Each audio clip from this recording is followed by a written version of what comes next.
Hello viewers, তো কেমন আছেন সবাই? আশা করি সকলে ভালো আছেন। সুপ্রভাত বঙ্গ বলে আজকের এই ভিডিওটা শুরু করছি। তো আজকের এই ভিডিওতে বলবো দীঘার জগন্নাথ ধাম। দীঘাতে নাকি জগন্নাথ মন্দির উদ্বোধন হবে।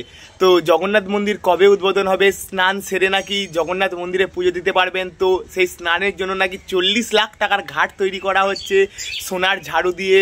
সেখানে ঝাড় দেওয়া হবে, সেখানে নাকি রথ হবে এবং দীঘায় নাকি পুরীর মতো ধ্বজা তোলা হবে। তো সমস্ত কিছু বলবো ডিটেলসে এই ভিডিওতে। বিস্তারিত জানতে ভিডিওটা শেষ পর্যন্ত দেখুন। অবশ্যই ভিডিওটা আপনাদের ভালো লাগবে।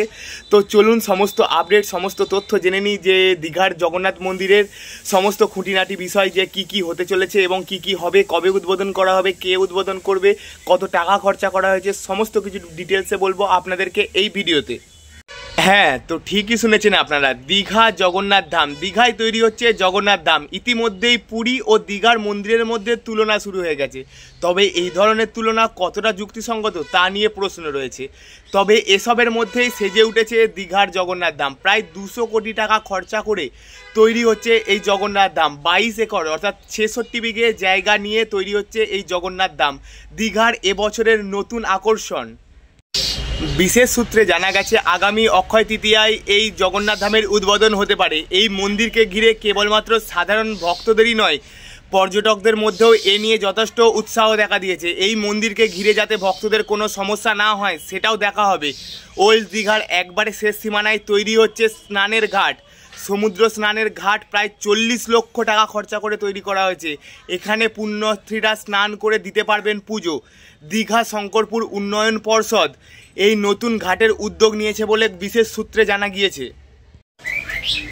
তো এর আগে পশ্চিমবঙ্গের মুখ্যমন্ত্রী মমতা বন্দ্যোপাধ্যায় জানিয়েছেন যে অক্ষয় তৃতীয়ার দিন অর্থাৎ 30শে এপ্রিল দীঘার জগন্নাথ মন্দিরের উদ্বোধন করার সিদ্ধান্ত নেওয়া হবে। পুরীর জগন্নাথ মন্দিরের মতো দীঘার মন্দিরে ধ্বজা থাকবে এবং পুরীতে যারা ধ্বজা তোলেন তাদের সঙ্গে কথা বলবে বলে জানিয়েছেন মুখ্যমন্ত্রী মমতা বন্দ্যোপাধ্যায়।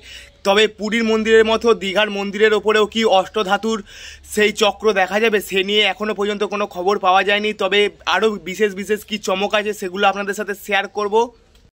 তো সেই সঙ্গে মাননীয় মুখ্যমন্ত্রী মমতা বন্দ্যোপাধ্যায় জানিয়েছেন আগামী বছর থেকে রথযাত্রা শুরু হবে দীঘার জগন্নাথ মন্দিরে।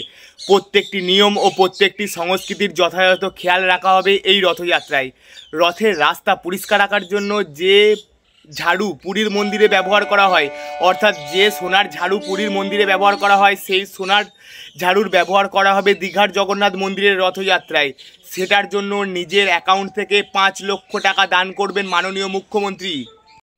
তো ভিউয়ার্স, আজকের জন্য এইটুকুই। দেখা হবে পরের ভিডিওতে, অন্য কোনো টপিক, অন্য কোনো ভিডিও। তাই ভিডিওটা যদি ভালো লাগে ভিডিওটা অবশ্যই একটি লাইক করবেন, চ্যানেলটি সাবস্ক্রাইব করে বেল নোটিফিকেশানটা অবশ্যই টিপে দিন।